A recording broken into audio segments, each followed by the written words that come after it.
So hello and welcome back for on this channel Abhigyan Gurukul. मैं आपका अपना बायोलॉजी फैकल्टी अर्चित और हम पढ़ रहे थे हमारे क्लास 11th बायोलॉजी का चैप्टर नंबर 3 जो हम स्टार्ट कर लिए थे। उसमें हमने बात कर ली थी बेसिक क्लासिफिकेशन की कि कितने कितने क्राइटेरिया होते हैं क्लासिफिकेशन के। और उसके बाद हमारा जो फर्स्ट डिवीज़न था सो किंगडम प्लांटिया।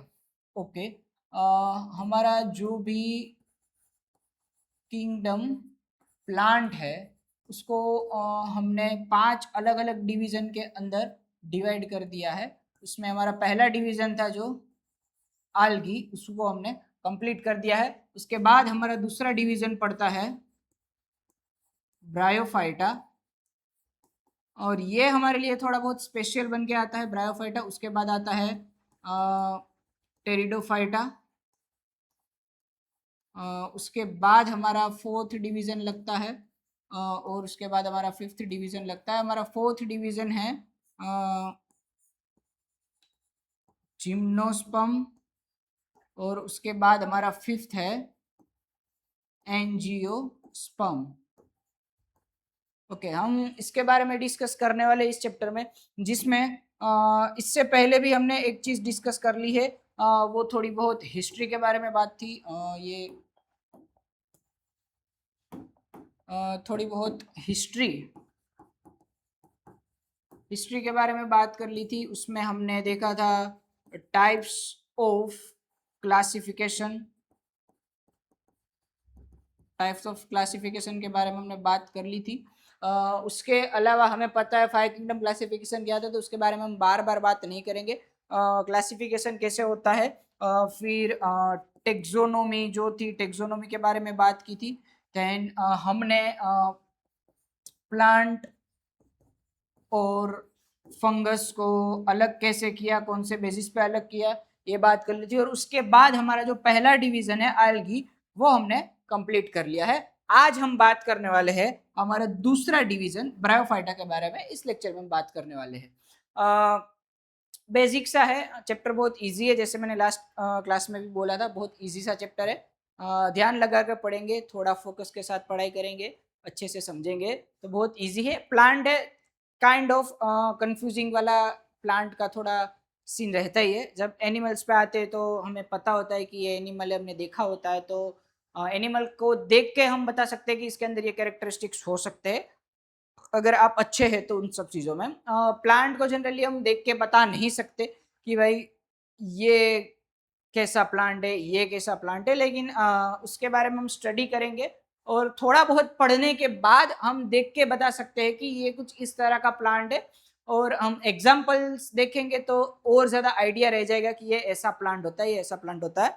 और फिर हम भी जैसे बोटनिस्ट स्पेशलाइज होते हैं कि देख के बता सकते हैं हाँ ये ऐसा प्लांट है, फिर हम भी थोड़ी बहुत ट्राई करेंगे कि हम भी बता सकते हैं, लेकिन उसके लिए ध्यान से पढ़ना पड़ेगा इस चैप्टर को। सो काम कर रहे हो, गेम खेल रहे हो, वीडियो देख रहे हो, टीवी देख रहे हो, सब कुछ साइड में छोड़ो, इधर आ जाओ। नीट के लिए प्रिपेयर करना है, इधर आ जाओ। हम बात कर रहे हैं हमारे क्लास 11 के चैप्टर नंबर 3 प्लांट किंगडम का दूसरा लेक्चर। हमने जो सीरीज स्टार्ट की है बायोलॉजी की, उसमें हमारा दूसरा चैप्टर है, सॉरी ये तीसरा चैप्टर है हमारा प्लांट किंगडम, उसका दूसरा लेक्चर है आल्गी, और उसके बाद आता है ब्रायोफाइट्स। सो ब्रायोफाइटा को हमने दो पार्ट्स के अंदर डिवाइड करके रखा हुआ है। कौन से है? पहला है हमारा पहला जो पार्ट है उसको हम बोलते हैं लिवरवर्ट्स, और दूसरा है उसको हम बोलते हैं मोसिस।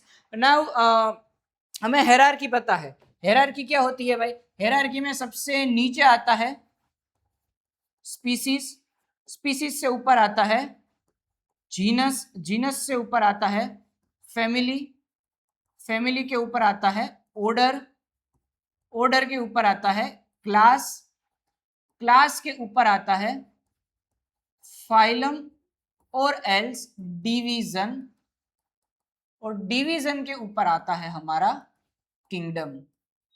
ये हेरारकी हमें पता है, हमने हमारे पहले चैप्टर में ही पढ़ लिया था, the living organism the living world, उस वाले चैप्टर में हमने ये पढ़ लिया था। अब हम जब बात करते हैं तो हम अब लिखने के लिए हम गए थे बॉटम टू अप गए थे, लेकिन जब हम बात कर रहे हैं तब हम अप टू डाउन आएंगे। कैसे कि मेरा किंगडम कौन सा है, किंगडम है प्लांट, उसके बाद डिवीजन पढ़ रहा है, तो डिवीजन कौन सा पढ़ रहा है। अब हमें ये पता है भाई कि फाइलम है तो फाइलम एनिमल्स के लिए होता है, और जो डिवीजन है तो डिवीजन होता है प्लांट्स के लिए। ये चीज हमें पहले से पता है, हमने यूनिट नंबर 1 में भी अच्छे से डिस्कस कर ली है। अब डिवीजन के बारे में बात करते हैं तो हमारा जो डिवीजन है वो बनता है ब्रायोफाइटा। तो अब जो क्लास है, जो हमारा ये रिवर वॉक्स है और मॉसिस है, तो ये जो दो है हम यहाँ पर ये जो बात कर रहे हैं हमारा लिवर वॉट्स और मॉस, ये है वो हमारे दो क्लास बन रहे हैं। तो हमारा ब्रायोफाइटा क्या बन रहा है, सॉरी कलर थोड़ा सेम सेम सा लग रहा है। हमारा ब्रायोफाइटा वो क्या है, वो है हमारा डिवीजन। और जब हम बात करते हैं लिवर वॉट्स और मॉसिस के बारे में तो ये है हमारे क्लास। अब इसके अंदर जो हम एग्जाम्पल पढ़ेंगे वो आ जाएंगे उसकी स्पीसीज, उसके जीनस के रिलेटेड। हम ऑर्डर को, फैमिली को यहाँ पर थोड़ा स्किप करते हैं क्योंकि इतना सब कुछ डिटेल में हमें नहीं जाना है। हमें बस ये पता होना चाहिए कि कौन सा किंगडम है। किंगडम हम जनरली दो के बारे में ही पढ़ रहे हैं, किंगडम एनिमल या किंगडम प्लांट, या हमने जो उससे पहले वाले थे किंगडम मोनेरा, किंगडम प्रोटिस्टा और किंगडम फंगस, इन तीन के बारे में हमने लास्ट हमारा जो सेकेंड चैप्टर था उसके अंदर हमने बात कर ली है। अब हम बात करने वाले दो मेन किंगडम जो इस अर्थ को रूल कर रहे हैं, यानी कि किंगडम प्लांटिया और किंगडम एनिमलिया के बारे में बात करते हैं। तो प्लांटिया के अंदर हमारा डिवीजन दूसरा है ब्रायोफाइटा, उसको हमने दो क्लास के अंदर डिवाइड किया है, लिवरवर्ट्स और द मॉसिस। नाउ कैसी कैसी जगह पर हमें ये हमारे ब्रायोफाइट्स मिल सकते हैं, तो जैसे कि मॉइस्ट प्लेस है, मॉइस्ट प्लेस यानी कि मॉइस्ट प्लेस यानी कि जहां पर वोटरी कंटेंट ज्यादा होगा, मॉइस्चर होगा, वहां उस प्लेस को हम बोलते हैं मॉइस्ट हैबिटाट्स, मॉइस्ट प्लेस, तो वहां पर मिल जाएंगे। सेडी रीजन, अगेन सेडी रीजन, तो वहां पर मॉइस्चर होगा ही, मॉइस्ट होगी, तो अगेन उसी का एग्जांपल है हिल्स, जहां से रिवर्स निकलती है, तो वो वाला रीजन। और डंप सोइल यानी कि अंडरग्राउंड जो सोइल होती है जो डंप करती है, वहां पर भी वाटरी कंटेंट ज्यादा रहते हैं। तो इन शॉर्ट जहां पर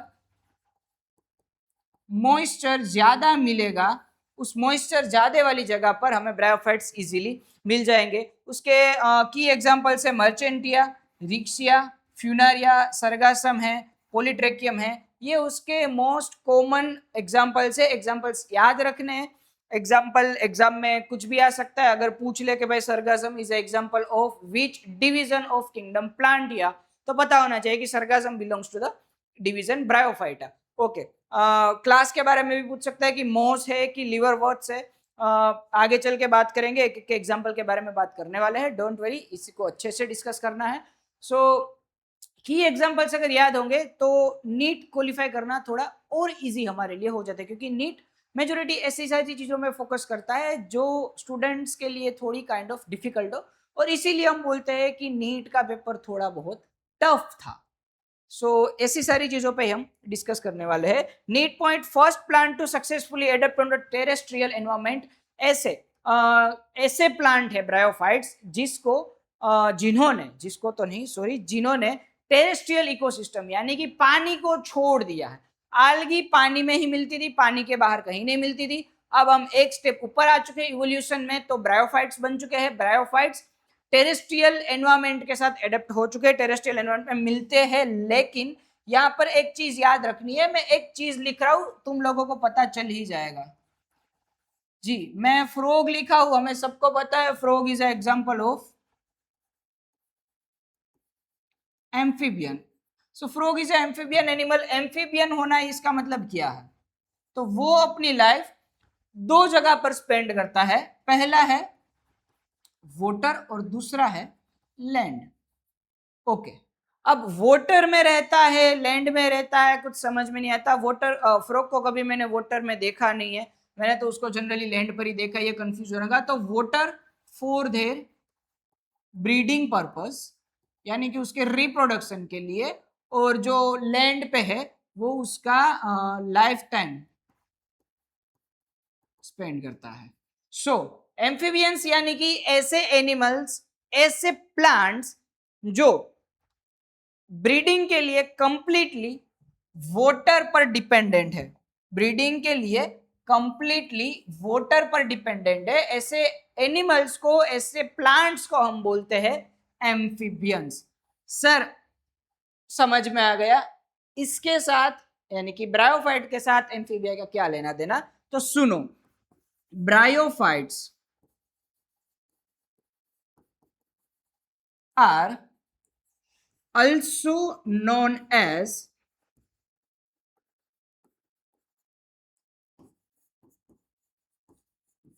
amphibian of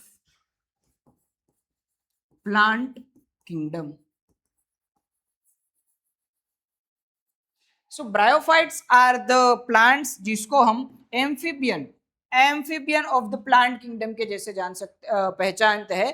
सो ऐसी प्लांट की स्पीसीज जो अपने रिप्रोडक्शन के लिए, अपने ब्रीडिंग के लिए कंप्लीटली वाटर पे डिपेंडेंट है। अगर वाटर नहीं है तो इसका रिप्रोडक्शन नहीं हो सकता है। So completely dependent on a water, उस स्पीसीज को, स्पीसीज यानी कि ऐसे ऑर्गेनिजम्स, अगर वो प्लांट है, एनिमल्स है, उसको हम बोलते हैं एम्फीबियंस। और प्लांट किंगडम के लिए अब जैसे ही एम्फीबियन वर्ड एनिमल किंगडम के अंदर था, एनिमल किंगडम के पास एम्फीबिया था, तो इसीलिए हमने प्लांट जो एम्फीबियंस है, जो अपने रिप्रोडक्शन के लिए वाटर पे डिपेंडेंट रहते हैं, उनको वर्ड दे दिया bryophytes.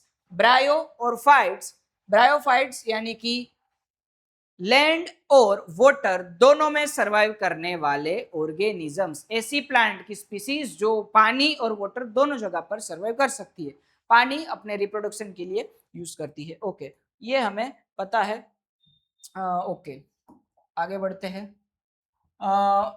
Why they are amphibians? So हमने अभी जस्ट डिस्कस कर लिया, terrestrial survival, can live on a lands and aquatic dependence, required water for their sexual reproduction.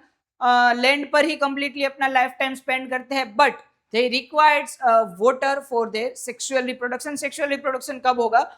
जब गैमेट्स बनते हैं, मेल गैमेट्स और फीमेल गैमेट्स बनते हैं, उसको हम सेक्सुअल रिप्रोडक्शन बोलते हैं। तो तब उनको वाटर की रिक्वायरमेंट होती है। Without water they can not reproduce sexually. Okay, now the general characteristics of the plant body. So बहुत ही डिफरेंशिएटेड है फ्रॉम द आल्गी। आल्गी से तो बहुत अलग अलग है, मतलब बहुत अलग ही है, डिफरेंट है, कंप्लीटली डिफरेंट है। आल्गी हमें पता था कि भाई आल्गी यूनिसेल्युलर हो सकती है, मल्टीसेल्युलर भी हो सकती है, लेकिन बहुत छोटा सा स्ट्रक्चर था, माइक्रोस्कोपिक स्ट्रक्चर होता है, लेकिन इसको हम देख सकते हैं, नेकेड आई से देख सकते हैं। आल्गी से बहुत डिफर करती है। इसके पास थैलोइड होता है, प्रोस्टेट होता है और इरेक्ट होता है। क्या है आगे इसके बारे में बात करने वाले हैं। और एंकर के लिए attach to the substratum by the rhizoids, यानी कि ये जो रूट जैसा स्ट्रक्चर दिख रहा है, इसको हम बोलते हैं rhizoids. Attach to the substratum, substratum यानी कि, सबस्ट्रेटम यानी कि हो गई हमारी सरफेस। किसी भी सरफेस के साथ ये राइजोइड्स के साथ हेल्प से, राइजोइड की हेल्प से अटैच हो सकते हैं। ओके, क्लियर है इतना? आगे बढ़ते हैं। The false organ. अब ये ऐसे प्लांट है जिसके पास कोई proper stem, proper leaf, proper root, ऐसा कोई स्ट्रक्चर नहीं है, यानी कि कोई भी प्लांट का पार्ट नहीं है। हाँ, ये किंगडम प्लांट के अंदर ही इंक्लूडेड है और ये फोटोसिंथेसिस करते हैं, इसीलिए किंगडम प्लांट के अंदर प्रेजेंट है। बट जो टिपिकल प्लांट के पास होता है, रूट, स्टेम, लीफ, वो वाला स्ट्रक्चर इनके पास नहीं है। तो क्या है भाई? So absence of a true organ, they lack a true root, true stem and the true leaves. Instead of the only root like, stem like and leaf like structure are the present. So a root like, a leaf like and a stem like structure is a present. ये है leaf जैसा काम करता है, ये root जैसा काम करता है और ये स्टेम जैसा काम करता है। That is actually a prothallus. Prothallus यानी कि जो टिपिकल स्टेम जैसा स्ट्रक्चर है उसको हम प्रोथेलस बोलते हैं। So root like, stem like, leaf like structure present है, but actual root, actual stem, actual leaves इसके पास प्रेजेंट नहीं है। एक लाइन लिखी थी जो डिस्कस करना रह गया। हैबिटेट रिमाइंडर, अगेन एक बार हैबिटेट का रिमाइंडर आ रहा है कि भाई मॉइस्ट सरफेस है, सेडी प्लेस है, डंप सोइल है और रॉक सरफेस है, वहां पर ये अच्छे से ग्रो हो सकते हैं। Bryophytes are the one, bryophytes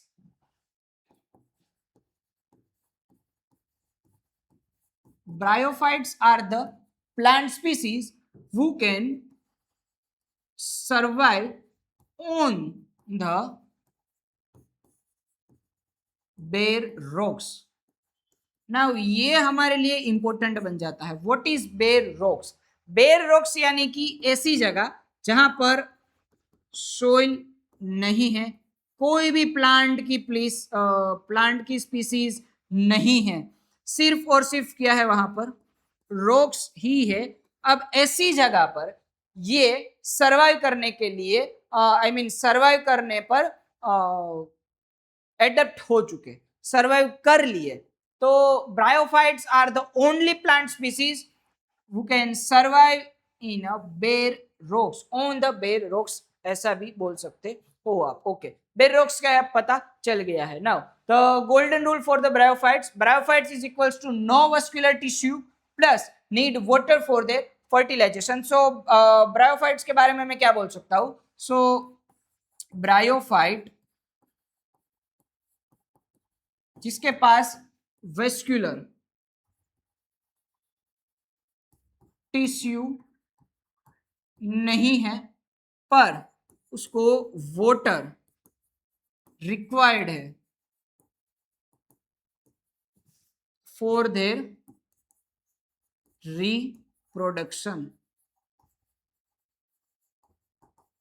okay, vascular tissue के अंदर क्या क्या आ सकता है? तो उसका जाइलम एंड फ्लोएम जो है वो वस्कुलर टिश्यू है। हमें पता है जाइलम वाटर को ट्रांसपोर्ट करता है, फ्लोएम है वो फूड को ट्रांसपोर्ट करता है, ये हमें पता है। बट ऐसा कोई भी स्ट्रक्चर ब्रायोफाइट की बॉडी के अंदर प्रेजेंट नहीं है, ना तो जाइलम है ना तो फ्लोएम है, यानी कि ट्रांसपोर्टेशन के लिए कोई भी वेस्कुलर टिश्यू इसके अंदर प्रेजेंट नहीं है। बस एक चीज है, वाटर रिक्वायर्ड है अपने रिप्रोडक्शन के लिए। सो ब्रायोफाइट के लिए सबसे ज्यादा इंपॉर्टेंट याद रखने वाली चीज क्या है, जो बहुत बार आए दिन नीट पूछ सकती है, थोड़ा सा ट्रिकी है, इजी सा भी है, लगता है कि ऐसी चीज क्यों ही नीट पूछेगी, लेकिन 11-12 का जब सिलेबस एक साथ कंबाइंड करोगे बेटा तो पॉसिबल है कि आप ये छोटी छोटी चीजें भूल सकते हो। लेकिन यही चीज है, नोट डाउन कर लेना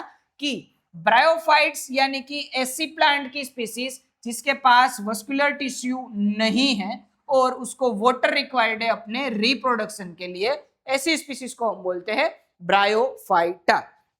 ओके, क्लियर है? आगे बढ़ते हैं। The dominant phase is gametophytic, यानी कि ये हैप्लॉइड है। अब गेमेटोफाइटिक फेज और स्पोरोफाइटिक फेज नहीं पता है, सबसे पहले क्लियर कर लेते हैं। गेमेटोफाइटिक फेज, गेमेटोफाइटिक फेज यानी कि जहां पर गेमेट्स प्रोड्यूस हो रहे हैं। कैसे? तो वो मेल भी हो सकता है और फीमेल भी हो सकता है। अब मेल गेमेट या फीमेल गेमेट प्रोड्यूस हो सकते हैं और ये हैप्लॉइड यानी कि n नंबर्स में होंगे, इसके अंदर क्रोमोसोम n नंबर में होंगे। अब दूसरा है हमारा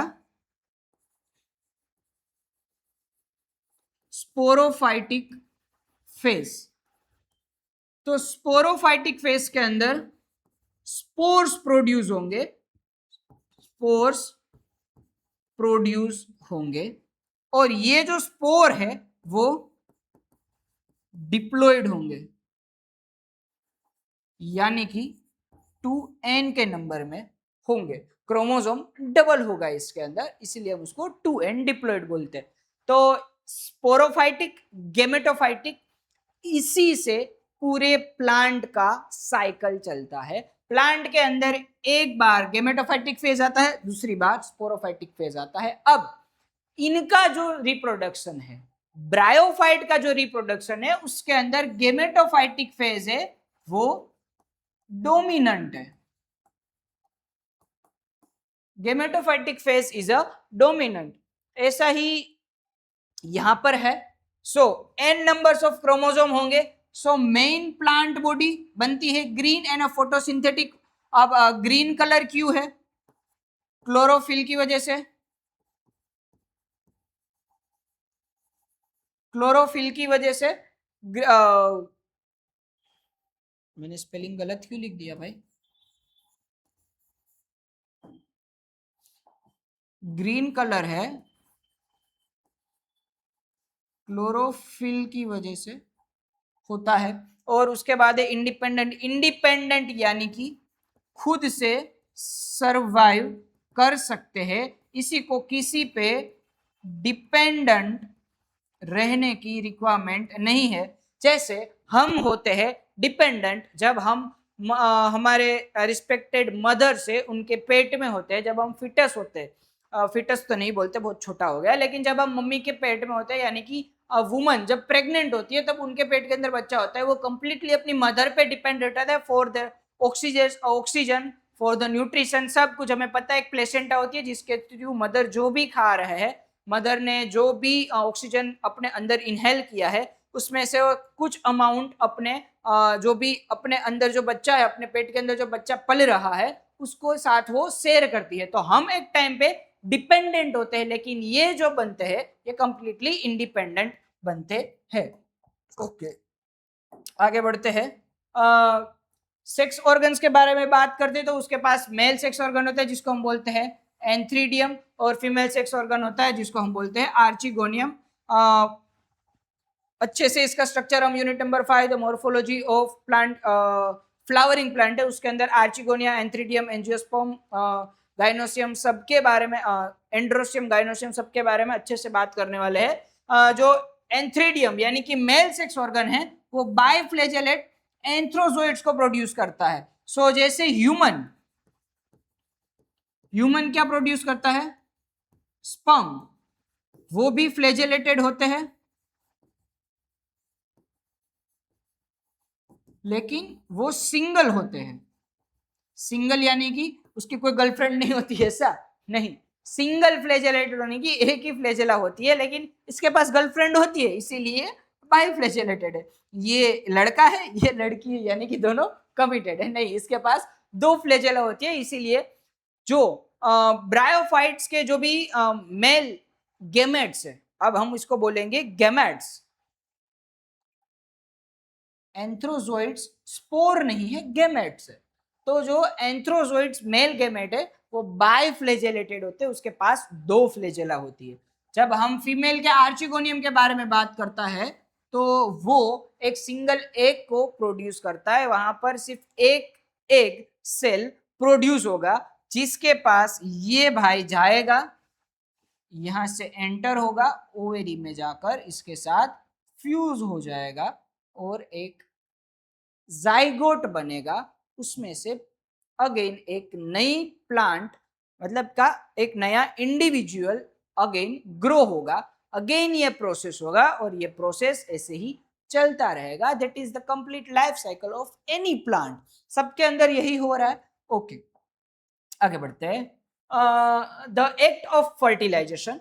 सो एज हमने डिस्कस किया अभी कि वाटर इसको बहुत रिक्वायर्ड है। हाँ, पानी के बिना तो सर कुछ नहीं हो सकता। वैसे ही ब्रायोफाइट, पानी चाहिए ही चाहिए।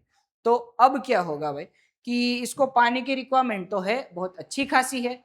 अगर पानी नहीं होगा तो मर जाएगा। ऐसा मैं भी मर जाऊंगा क्या पानी के बिना? नहीं। बीच में एक चीज याद आई, मैं बता देता हूँ तुम लोगों को। अगर नहीं पता है तो बता देता हूँ। There is a three three three का रूल है।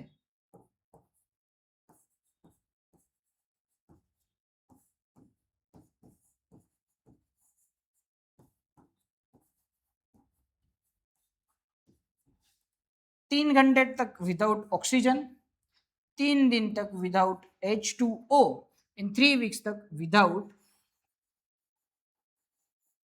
food. A human can survive.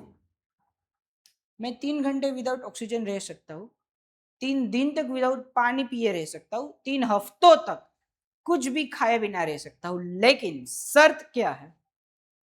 अगर आप 3 हफ्ते तक भूखे रहना चाहते हो तो आपको ये 2 चीज कंटिन्यूअसली करनी पड़ेगी। अगर ये 3 घंटे तक नहीं लिया तो फिर यहाँ तक तो आप पहुंचने वाले ही नहीं हो, क्योंकि 3 घंटे बाद तो ऑक्सीजन की कमी की वजह से आप मर जाओगे। फिर भले आपके पास ये दोनों अनलिमिटेड हो, कोई फर्क नहीं पड़ता। अगर इसकी शॉर्टेज हो गई, ये 3 घंटे तक नहीं मिला, तो फिर ये H2O और ये फूड कितना भी हो, आप सरवाइव कभी नहीं कर सकते। ओके, एक छोटी सी चीज बीच में याद आई तो मैंने तुम लोगों के साथ शेयर कर दी। Okay, back to the topic आ जाते हैं। द एक्ट ऑफ फर्टिलाइजेशन के बारे में बात करते हैं कि भाई इसके अंदर फर्टिलाइजेशन एक्चुअली होता कैसे है। सो हमने इससे पहले जस्ट बात की कि भाई एक मेल सेक्स ऑर्गन होता है, एक फीमेल सेक्स ऑर्गन होता है। मेल सेक्स ऑर्गन को हम बोलते हैं एंथ्रीडियम और फीमेल सेक्स ऑर्गन को हम बोलते हैं आर्चिगोनियम। अब मेल सेक्स ऑर्गन जो एंथ्रीडियम है उसने एंथ्रेजोइड्स को प्रोड्यूस किया है जो बाइफ्लेजेलेट होते हैं, और जो हमारा फीमेल सेक्स ऑर्गन है यानी कि ब्रायोफाइट्स का जो फीमेल सेक्स ऑर्गन है वो एक आर्चिगोनियम, वो एक सिंगल एग प्रोड्यूस करता है। अब मैंने ये बोला कि भाई जो बाइफ्लेजेलेट एंथ्रेजोइड्स है वो जाएंगे ओवेरी तक जाएंगे और वहां पर फ्यूजन करेंगे। ओके, कैसे वो यहां से वहां पहुंचे, कैसे भाई? ये कैसे हुआ? तो ये ऐसे हुआ। वो होती ना कैसे बनी चटनी, कैसे बनी जाइगोट, कैसे बना? तो जाइगोट ऐसे बना कि जो एंथ्रोजोइड्स थे वो पानी में गए, वहां पर उसने स्विम सूट पहना और स्विम किए। क्या किए? स्विम सूट पहन के वो लोग स्विम कर लिया, यानी कि तैरने लगे। बाइफ्लेजेलेट से वाटर करंट के साथ फ्लेजेला का काम क्या होता है? फ्लेजेला आपको मूवमेंट के लिए, आगे बढ़ने के लिए हेल्प करती है। सो ये जो 2 फ्लेजेला है एंथ्रोजोइड्स के पास, जो 2 फ्लेजेला है वो वाटर करंट के साथ उसको फ्लो करने में, स्विम करने में हेल्प करती है। अब ये पहुंचे आर्चिगोनियम के पास।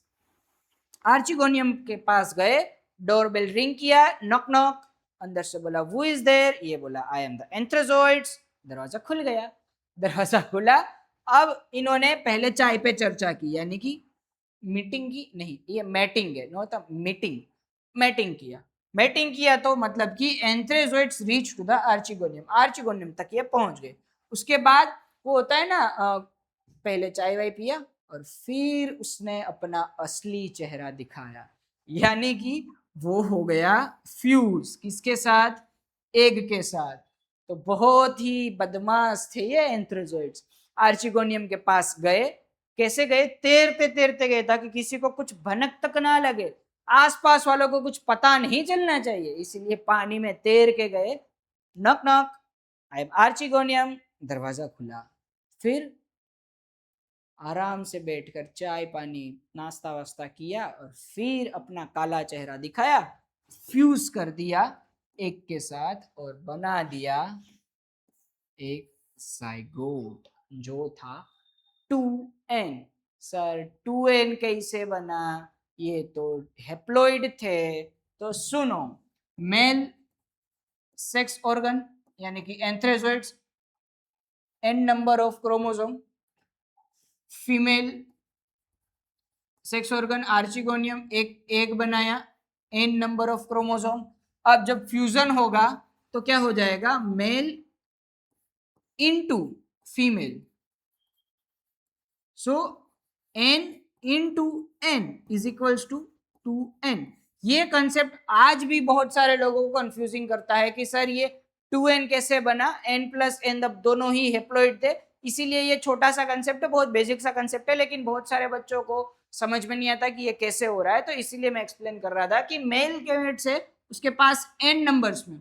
अब हम ह्यूमंस के बारे में बात करते हैं तो n यानी कि हमारे अंदर होते हैं 23 क्रोमोसोम, फीमेल के एक के अंदर होते हैं 23 क्रोमोसोम। तो जब जाइगोट बनेगा तब 23 इंटू 23 मतलब कि 46 क्रोमोसोम ह्यूमन जाइगोट के अंदर होंगे। एक एग्जांपल दे रहा हूं ताकि अब इस कंसेप्ट को तुम अच्छे से समझ सको। नाउ वी डोंट नो कि how many numbers of chromosome are present in the male antherozoids and the female egg of the bryophyte individual, but हम कंपेयर कर सकते हैं ना, इसीलिए एक एग्जांपल लिया और उन्होंने एक जाइगोट बना दिया है। Okay, that we know. Okay, आगे बढ़ते हैं। The sporophytic phase. Now gametophytic phase के बारे में पता चला। गेमेटोफाइटिक फेज के बारे में हमने अभी डिस्कस किया, गेमेटोफाइटिक और स्पोरोफाइटिक ये डिस्कस किया है हमने। गेमेटोफाइटिक जिसमें प्रोड्यूस हो रहे हैं क्या, गेमेट्स, मेल और फीमेल गेमेट्स जो हेप्लॉइड होते हैं। अब वो जो जाइगोट बनेगा, जाइगोट बनेगा तो ऑफ कोर्स 2 इंटू 2, सॉरी मैं थोड़ा भावनाओं में बह गया क्या, नहीं, n इंटू n में होंगे तो जाइगोट जो बनेगा वो बनेगा 2n। ये हमें पता है, that we discussed enough about the gametophytic stage of the bryophyte. Male antheridium, female archegonium, यहां से एंथ्रोजोइड्स बनेंगे, यहां पर है हमारा एग। अब फिर ब्रायोफाइट्स का एग, फिर ये जो एंथ्रोजोइड्स है वो क्या करेंगे, पानी के अंदर जाएंगे, पानी में स्विम करेंगे, स्विम करने के बाद घर पर पहुंचेंगे, घर पे चाय पानी पियेंगे, फ्यूज करेंगे, फ्यूज करने के बाद जाइगोट बना देंगे, तो जाइगोट बनेगा हमारा 2n का, और फिर वहां से एक नई लाइफ अगेन फॉर्म हो जाएगी। That's how they are reproduced continuously. Okay, ये था हमारा गेमेटोफाइटिक फेज। अब हम बात करते हैं स्पोरोफाइटिक फेज के बारे में। तो स्पोरोफाइटिक फेज में क्या होता है, सो डेवलप फ्रॉम द जाइगोट। अब जैसे ही जाइगोट बना, जाइगोट के बाद वाला जो फेज है वो आ जाएगा हमारा sporophytic phase. Now multicellular and diploid. Multicellular यानी कि मोर देन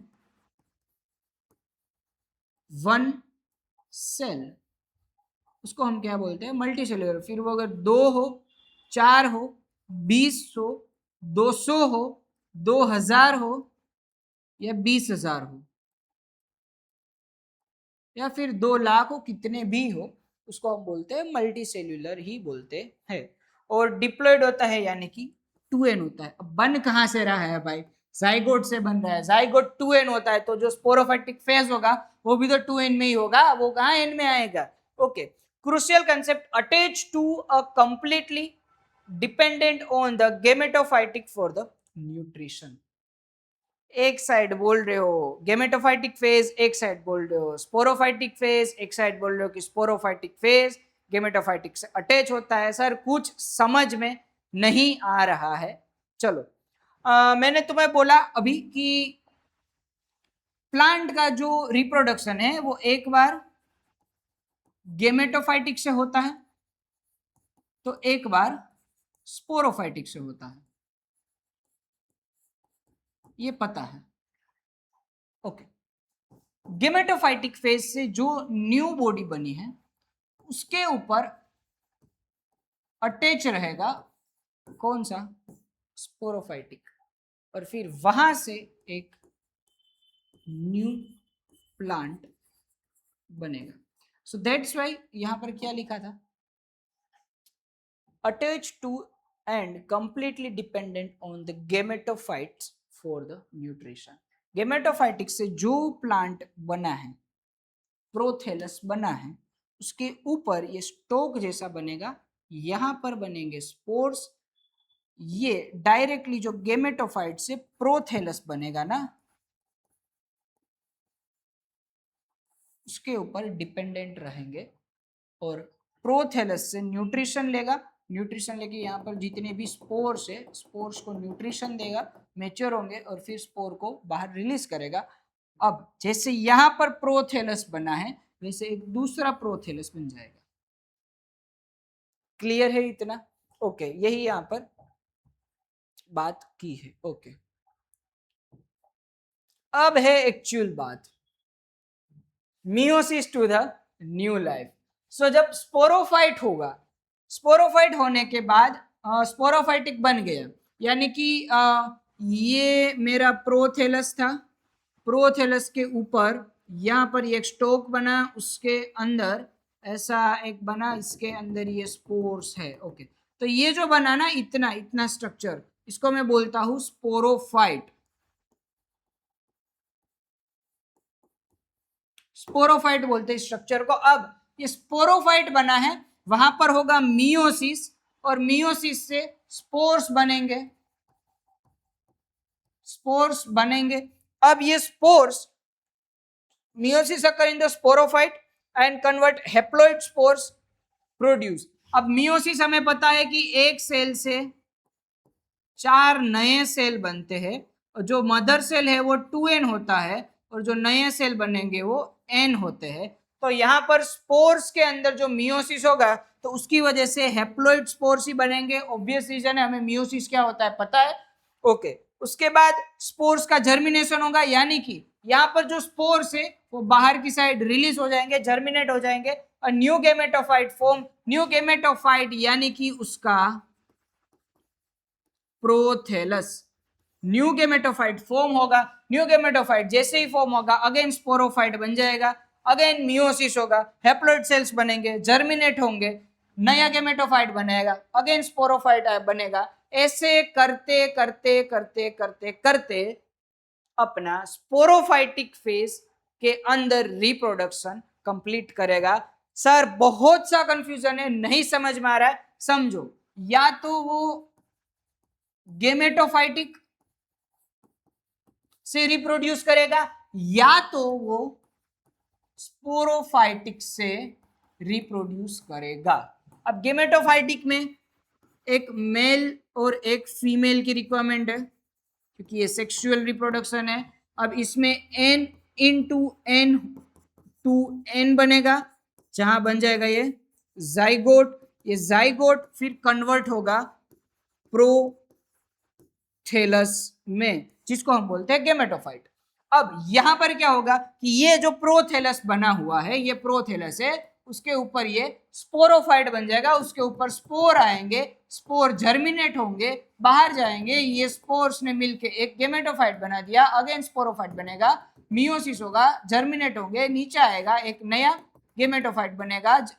ऐसा करते करते कंटिन्यूअसली ऐसा होता रहेगा। तो या तो वो गेमेटोफाइटिक रिप्रोडक्शन करते, या तो स्पोरोफाइटिक रिप्रोडक्शन करते। अब क्लियर हुआ ये कंसेप्ट? यस और नो कमेंट बॉक्स में।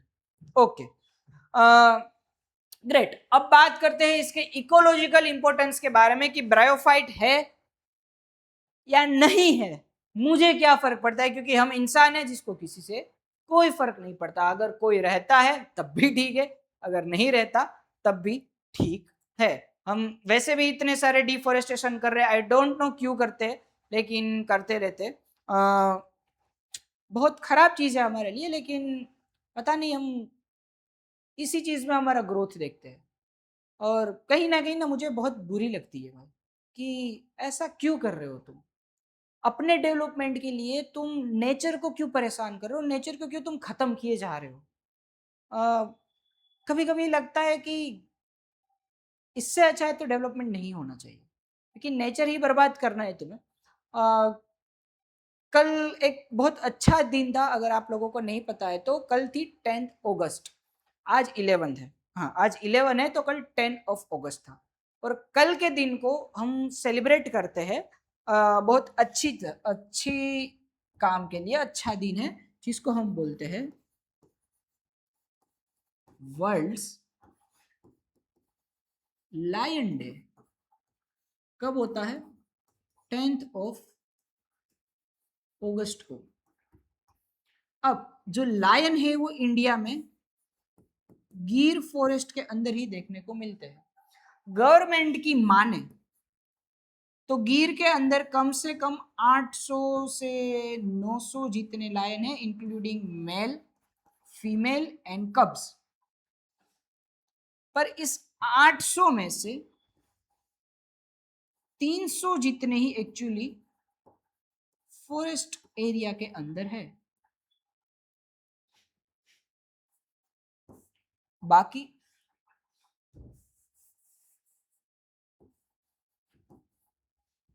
अरे आर क्यों लिख दिया मैंने?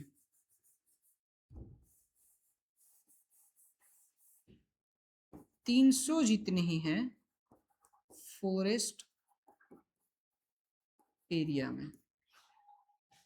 तो सर बाकी के जो 500 से 600 जितने लायन बाहर है वो कहाँ पर है?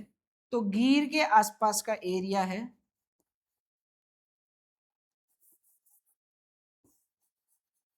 अमरेली डिस्ट्रिक्ट, जाफराबाद, सोमनाथ, केशोद, ऐसे डिस्ट्रिक्ट के अंदर फ्रीली घूम रहे हैं ये। चोटीला है, कभी कभी राजकोट में दिख जाता है, कभी कभी गोंडल में दिख जाता है, सब जगह पर फ्री दिख जाते हैं।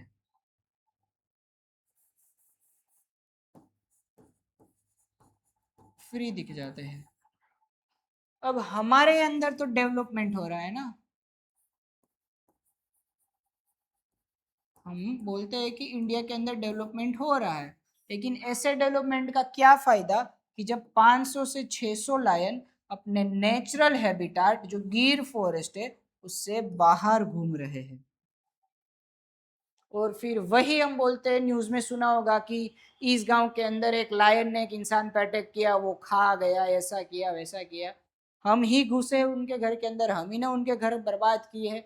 तो होगा, अभी थोड़े टाइम पहले मैंने ये भी न्यूज़ देखी थी कि अहमदाबाद का कोई सैटेलाइट, मतलब सैटेलाइट एक एरिया है अहमदाबाद के अंदर, वहाँ पर मतलब कुछ था, सैटेलाइट एरिया ही था ऐसा, आई डोंट नो, बट वहाँ पर लेपर्ड देख लिया, लेपर्ड को साइट किया गया। तो वहाँ के लोग ऐसे हो गए कि भाई यहाँ पर अहमदाबाद जितने बड़े सिटी के अंदर लेपर्ड कैसे आ सकता है? क्यों नहीं आ सकता? क्योंकि आप जंगल के अंदर गए हो, जंगल आपके अंदर आएगा ही। फिर तो फॉरेस्ट के अंदर आप घुसे हो तो फिर फॉरेस्ट एनिमल्स का पूरा राइट्स है, और वो प्राउडली आने चाहिए, और आप उसको मार भी नहीं सकते ना उसके साथ आप कुछ कर सकते हो।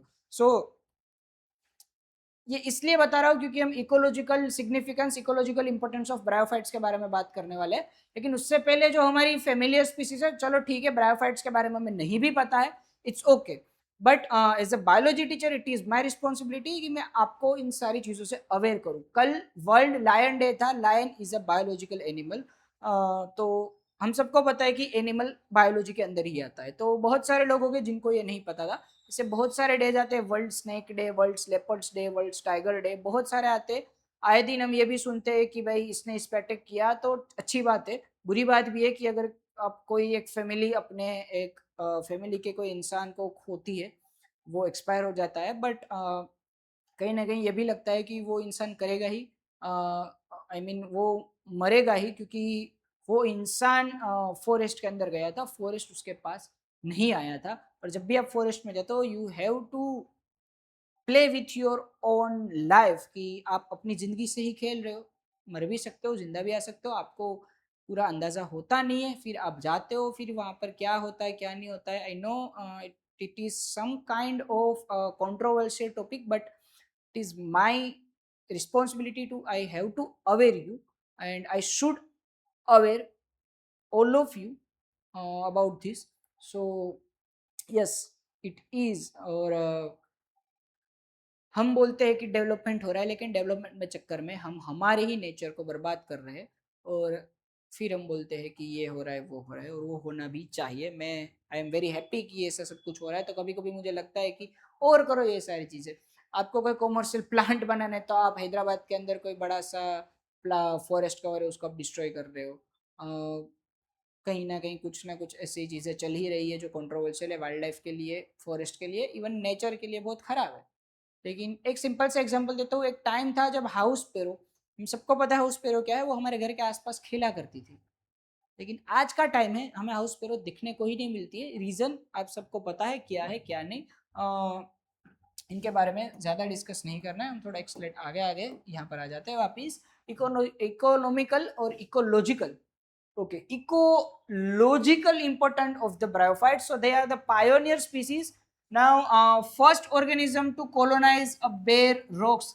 Bare rocks क्या है हमें पता है, ऐसी जगह जहां पर सोइल नहीं है, लैंड भी नहीं है, और अच्छा सोइल और लैंड एक ही होता है, मैं क्या लिख रहा हूं, और इससे पहले कोई भी प्लांट की स्पीसीज भी यहाँ पर नहीं थी, वैसी जगह पर ये हमारे ब्रायोफाइट से वो सरवाइव कर दिए. So first species to survive in the bare rocks, why they are known as a pioneer species of the plant kingdom. Decompose rocks to help the soil development. जो छोटे मोटे रॉक्स होते हैं, जब वहां से अब यहाँ पर इसका ग्रो होगा तो रॉक्स के अंदर क्रैक्स आएंगे, कट होगा, मतलब टुकड़े होंगे, सोइल फॉर्मेशन के लिए हेल्प करता है. उसके बाद है erosion prevention, dense mat absorb the impact of falling rain preventing soil erosion. हमें पता है कि भाई प्लांट जितना ग्रो करोगे, जितने ज्यादा प्लांट होंगे, उतना ही सोइल इरोजन कम होगा. हमें छोटे थे तब ये भी पढ़ाया जाता था कि डेजर्ट के आसपास जितने ही प्लांट होंगे उतना अच्छा है, वो डेजर्ट को आगे बढ़ने से रोकते हैं. हमें पता है प्लांट ही है जो बारिश लेके आते हैं. सबको ये छोटा सा एकदम सिंपल सा बेसिक साइंस है, इसके पीछे कोई रॉकेट साइंस है नहीं कि हमें पता नहीं होगा कैसे आता है, सब कुछ हमें पता है. लेकिन सोइल इरोजन यानी कि जो मिट्टी है वो पूरी धुल जाती है, तो सोइल इरोजन होना यानी कि सोइल के अंदर जो फर्टिलिटी वाला जो भी सोइल था, जो एक अच्छे से प्लांट को प्रोड्यूस कर सकता था, वो अब नहीं रहता है, तो फर्टिलिटी लॉस हो जाती है, जिसको हम बोलते हैं सोइल इरोजन. और उसके बाद है प्लांट सक्सीशन, यानी कि prepare the harsh habitat for the colonization of higher plant. अब धीरे धीरे धीरे धीरे एडप्ट होता जाएगा प्लांट, और जैसे कि यहाँ पर ये बेर रॉक्स के अंदर इन्होंने सर्वाइवल लिया, तो वैसे वैसे ऐसे ग्रो करते जाएंगे. उस सोइल के अंदर थोड़े बहुत मिनरल्स, वाइटामिन्स, जो भी रिक्वायरमेंट थी उसको फर्टिलाइजर, एज ए फर्टिलाइजर तो नहीं बोलते, लेकिन जो भी आयंस की रिक्वायरमेंट थी उसके अंदर रिस्टोर करेगा, और फिर वहाँ से हायर प्लांट भी ग्रो कर सकते हैं. उस हिसाब से ये उस मिट्टी को बना देता है. ओके, ये था इकोलॉजिकल इंपोर्टेंस. अब हम बात करते हैं economical importance. So it is economical power house, जिसको हम बोलते हैं सरगासम मोस. सो मोस का एग्जांपल आपका आ जाता है सरगासम. आपको याद रहना चाहिए, नीट में पूछे कि भाई which is the example of मोस, तो 4 ऑप्शन होगा, कहीं पर आपको सरगासम दिखे टिक मार्क कर दो, आंसर सही है. सरगासम की मोस से एक पीट नाम का सब्सटेंस प्रोड्यूस होता है, जो एज अ फूड रिसोर्स भी यूज कर सकते हो और फ्यूल रिसोर्स भी यूज कर सकते हो. सो आपके as a fuel, as a packing material, as a water retention, यानी कि जो हम बात करते हैं ना कि वाटर प्रूफ कोई चीज है, तो वाटर रिटेंशन मटेरियल यानी कि वाटर प्रूफ मटेरियल बनाने के लिए ये पीट का यूज होगा. आप फ्यूल यूज करना, एज अ फ्यूल यूज कर सकते हो, इसे पैकिंग मटेरियल भी यूज कर सकते हो. इसके अलावा utilise by birds and herbivorous mammals. Birds और हर्बीवोरस मैमल से वो इस सरगासम की मोस को जैसे कि डियर, एंटीलोप फैमिली यानी कि डियर्स होते हैं, वो इनके ऊपर फीड करते हैं. जो छोटा छोटा ये है ना, मैं आलगी जैसे ही दिखते हैं, एक्चुअली ये हमें आलगी जैसे ही दिखते हैं, हम उसको समझ लेते हैं कि ये आलगी है, लेकिन नहीं, वो ब्रायोफाइट्स होते हैं. ओके, विच ब्रायोफाइट प्रोड्यूस पीट, अगर ऐसा क्वेश्चन आए, आंसर है सरगासम. ओके, उसके बाद आगे बढ़ते हैं. टेक्सोनोमिकल पाथवे के बारे में बात करें तो इसके 2 फॉर्म्स है, एक है लिवरवॉर्ट्स और एक है मोस. जो लिवरवॉर्ट्स है, जिसके ऊपर हम नेक्स्ट बात करने वाले हैं, liverworts.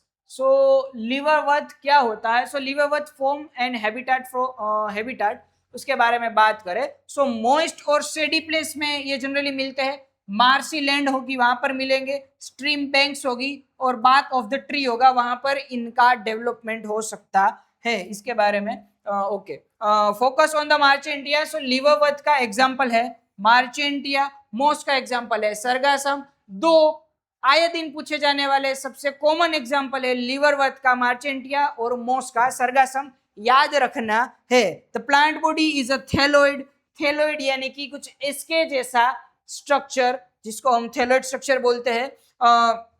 dorsoventral flattened top to the bottom and closely attached to the substrate। Simply आपने गोभी का पत्ता garbage, cabbage not a garbage sorry cabbage, तो जो गोभी जो केबेज होती है तो केबेज का जो पत्ता होता है उसके जैसा आपको ये देखने को मिलता है। यहाँ पर देखो छोटे छोटे रूट जैसा राइजोइड्स है और बाकी इस स्ट्रक्चर को हम थैलस बोलते हैं। थैलोइड थैलस हमें बात की थी प्रोथैलस थैलस के बारे में, वही है। ओके उसके बाद इसके एसेक्सुअल रिप्रोडक्शन के बारे में बात करते हैं। सो method by the fragmentation, fragmentation यानी कि यहाँ से ये कट हो जाएगा, ये कट हुआ part as a again new individual के जैसे फॉर्म हो जाएगा और अपना लाइफ टाइम स्पेंड करेगा।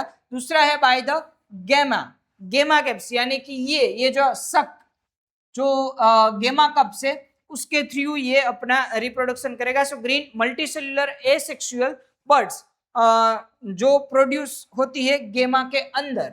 सो दिस इज अ गेमा एंड दिस आर द गेमा कप्स। ये गेमा कप्स क्या करते हैं भाई? गेमा कप्स ऑफ कोर्स यार स्पोरोफाइट का जो लंबा सा स्टोक बनता है वो गेमा कप से बनता है। गेमा कप से बनने के बाद वहां से स्पोर्स रिलीज होंगे और फिर नया एक थैलोइड बनेगा, गेमेटोफाइट्स बनेगा। ओके सेक्सुअल रिप्रोडक्शन इन लिवरवर्ट्स के बारे में बात करते हैं, फूड सीटा एंड कैप्सूल के बारे में बात करते हैं। सेक्सुअल ऑर्गन जो एंथ्रीडिया है और आर्चिगोनियम है can occur on the same thallus और डिफरेंट, यानी कि एक से एक ही थैलस के ऊपर भी हो सकते हैं यानी कि मोनोसियस भी हो सकते हैं और दो अलग अलग थैलस के ऊपर यानी कि डायसियस यानी कि यूनिसेक्सुअल और बाइसेक्सुअल। एक ही थैलस के अंदर मेल और फीमेल के सेक्स ऑर्गन है तो हम बोलते हैं यूनिसेक्सुलर। अगर सॉरी बाइसेक्सुअल और दो अलग अलग इंडिविजुअल पर दो अलग अलग सेक्स ऑर्गन है तो हम उसको बोलते हैं यूनी, यूनी यानी कि एक सेक्सुअल ऑर्गन के साथ आने वाला। ओके सेपरोफाइटिक डिफरेंशिएशन फूड सीटा कैप्सूल के बारे में। सो inside the capsule meiosis occurs तो हैप्लॉइड बनेगा, फिर स्पोर्स फॉर्मेट होंगे, वो जर्मिनेट होकर नया गेमेटोफाइट बना देगा। सो फूड सीटा एंड कैप्सूल क्या है? So this will be a food, this will be a सीटा और this will be a capsule. तो फूड जहां से ये स्टॉक अटैच है, सीटा जहां से न्यूट्रिशन पास ऑन होता है और कैप्सूल जहां पर स्पोर्स होते हैं उसका मियोसिस होगा, स्पोर्स बनेंगे और ये स्पोर्स जर्मिनेट होंगे और आगे बढ़ेंगे। ओके ये था फूड सीटा और कैप्सूल वाला कंसेप्ट, सिंपल सा था, मैंने एक्सप्लेन कर दिया, यही चीज होगी। अब मोसिस के बारे में बात करते हैं। सो फ्यूनारिया है, पॉलीट्रेकियम है, स्फेग्नम है, ये है हमारी मोस। सरगासम के बारे में बात कर लिया इसलिए वो यहाँ पर नहीं है। Okay the dominant phase is a gametophyte. Okay एक चीज याद रखना, जो लीवर वर्च है उसका डोमिनेटिंग फेज है स्पोरोफाइट्स और जो मोस है उसका डोमिनेटिंग फेज है गेमेटोफाइट्स। सो स्पेशल फीचर्स के बारे में बात करते हैं। Gametophyte life cycle has a two distinct stage, one is a protonema stage और दूसरा है leafy stage. Now what is protonema and what is leafy stage उसके बारे में बात करते हैं। तो it is a spore, individual an बना, उसमें से ये जर्मिनेटिंग ट्यूब बना यानी कि जाइगोट बना था बीच में, यहाँ पर कहीं पे होगा जाइगोट, जाइगोट यानी कि 2n, उसमें से ये जाइगोट में से एक जर्मिनेटिंग ट्यूब बन रही है। अब ये जर्मिनेटिंग ट्यूब इससे फर्दर लंबी एलोंगेट होगी और इसके अंदर फर्दर ब्रांचेस आएगी, उसको बोलते हैं हम protonema stage. Now first stage of the moss gametophyte protonema. Characteristics के बारे में बात करें तो क्रीपिंग, ग्रीन और ब्रांच फिलामेंटस। फिलामेंटस है क्रीपिंग यानी कि एकदम अच्छा सा थोड़ा सा सख्त ग्रीन कलर का, और ब्रांच स्ट्रक्चर है ग्रीन कलर है, इसका मतलब ये फोटोसिंथेसिस कर सकता है, फोटोसिंथेसिस करके अपना ग्रोथ करेगा। सो अगर क्वेश्चन आए कि प्रोटोनोमा डेवलप्स फ्रॉम, तो आंसर आएगा directly from the spore. Germinating tube बनी है जाइगोट से ही, ठीक है, तो स्पोर से डायरेक्ट प्रोटोनोमा स्टेज का फॉर्मेशन होता है। और उसका जो दूसरा स्टेज है वो है leafy stage. So developed from the secondary protonema. तो जो ये ब्रांचेस बनी थी उसको हम बोलते हैं सेकेंडरी प्रोटोनोमा। अब उसी के ऊपर ऐसे लीव्स आएंगे। Upright shoot with the spirally arrange leaves. Upright यानी कि top to bottom, sorry bottom to top, bottom to top ऐसे लीफ आने स्टार्ट होंगे। सिंपली लीफी फेस का नाम ही यही है कि उसके ऊपर लीफ आएंगे। मल्टीसेल्यूलर ब्रांच राइजोइड्स, ये बन गए मेरे राइजोइड्स जो मल्टीसेल्यूलर है और ब्रांचेस के साथ भी है। लिफी स्टेज के अंदर ही राइजोइड्स आएंगे। प्रोटोनोमा स्टेज था हमारा, उस प्रोटोनोमा स्टेज के अंदर कहीं पर भी राइजोइड्स नहीं था। जैसे ही लिफी स्टेज आएगा वहां पर राइजोइड्स भी आ जाएंगे। वेजिटेटिव फ्रेगमेंटेशन, बर्डिंग इन अ प्रोटोनोमा। फ्रेगमेंटेशन होता रहता है और बर्डिंग होता रहता है। बर्डिंग पता है कि अब यहाँ पर ये जो जर्मिनेटिंग ट्यूब बनी है वो बर्डिंग से ही बनी है। बर्डिंग क्या होता है हमें पता है, हमने फर्स्ट सेकंड चैप्टर में अच्छे से डिस्कस कर लिया है। So again and again we are not repeating the same thing. Sexual reproduction, again ये तो आंख बंद करके लिखना ही है कि वाटर रिक्वायर्ड होता है। Forms the sporophyte with the फूट, सीटे एंड कैप्सूल। वो जर्मिनेट करेगा, फिर नया अगेन ट्रांसपोर्ट हो जाएगा, प्रोथेलस बन जाएगा या तो गेमेटोफाइट बन जाएगा, वॉट एवर बन जाएगा। नीट पॉइंट ये है, the leafy stage is the recognisable moss plant and contains the sex organ antheridia and archegonia at the shoot apex. यानी कि ये वाला जो एकदम टॉप का पार्ट है वहां पर male and female sex organ present होते हैं। इतना क्लियर है? ओके। उसके बाद बस इतना ही था हमारा ब्रायोफाइट का। So bryophyte amphibian of the plant kingdom, क्यों? क्योंकि वो वाटर पे डिपेंडेंट रहते हैं, बाकी लैंड के ऊपर अच्छे से सर्वाइव कर लेते हैं, एडेप्ट हो चुके हैं टेरेस्ट्रियल लाइफ के लिए, हमें पता है। क्विक रिवीजन दे रहा हूँ आज के इस लेक्चर में हमने क्या क्या पढ़ा है। So amphibians of the plant kingdom पता है क्यों है, क्योंकि वाटर पे डिपेंडेंट है उसका reproduction, as we know.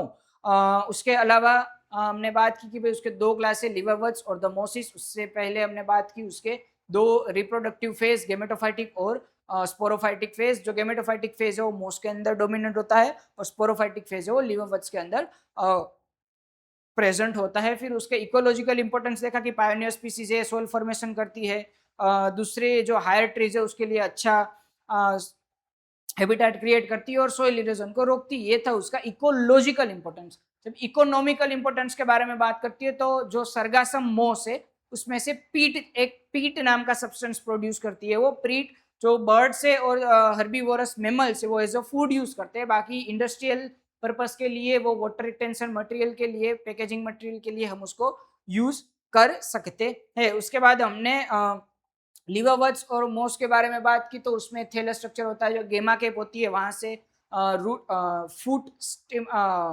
Foot stem और कैप्सूल वाला जो भी पार्ट था वो वाला जनरेट होगा, फिर मियोसिस होगा, स्पोर्स जर्मिनेट होंगे और फिर अगेन नया बनता जाएगा। और उसके बाद हमने बात की थी हमारे मॉस के बारे में, तो उसमें क्या होता है, प्रोथेलस यानी कि सॉरी प्रोटोनोमा स्टेज आएगा, उसके बाद लिफी स्टेज आएगा, लिफी स्टेज आएगा उसके साथ ये राइजोट्स आएंगे।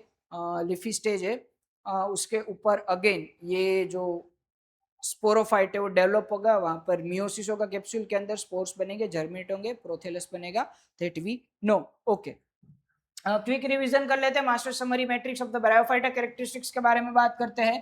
सो डोमिनेंट फेज होता है इसका gametophytic phase. All the bryophytes के लिए वेस्कुलर टिश्यू एब्सेंट होती है। रूट्स के बारे में बात करते हैं, एब्सेंट होती है। राइजोइड्स प्रेजेंट होते हैं। वाटर रिक्वायर्ड होता है, यस। स्पोरोफाइटिक फेज डिपेंडेंट होता है और एग्जांपल है मार्चेंटिना, फिनारिया, सरगासम। ओके, जब हम बात करते हैं वाटर रिक्वायरमेंट, यहाँ पर मैं लिख देता हूं फॉर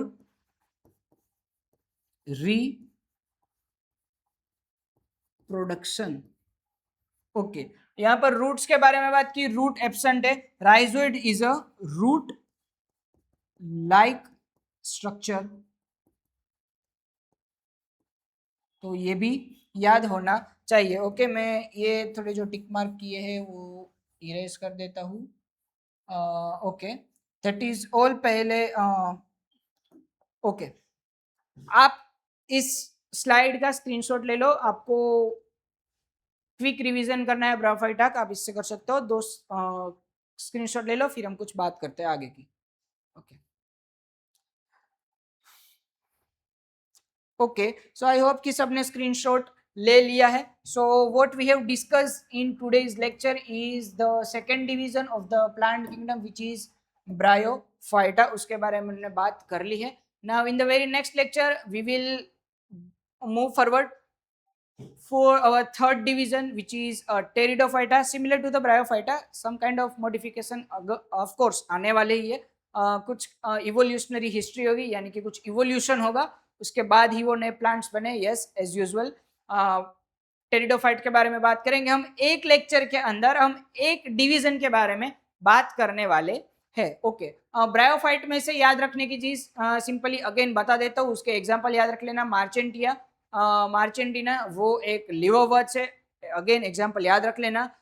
स्फेग्नम है, सरगासम है, फ्यूनारिया है, ये मोस है जो आपको पूछा जा सकता है। सो नीट के अंदर, स्कूल की एग्जामिनेशंस के अंदर पूछा जाए कि give 1 or 2 example of liverwort and the mosses, तो आपको याद होना ही चाहिए। आपको पीट के बारे में पूछे तो पीट के बारे में आपको लिखना होगा कि भाई वो इकोनॉमिकली इंपॉर्टेंट है as a food for the birds and the herbivorous mammals, while as a fuel, as a water retention material और पैकेजिंग मटेरियल आप उसको इंडस्ट्रियल पर्पस के अंदर यूज कर सकते हो। और उसके बाद आपको प्रोटोनोमा स्टेज याद रखना है। प्रोटोनोमा स्टेज ग्रीन कलर का होता है, ग्रीन कलर क्लोरोफिल की वजह से आता है, और क्लोरोफिल जहां पर है वहां पर फोटोसिंथेसिस डेफिनेटली होने वाला ही है।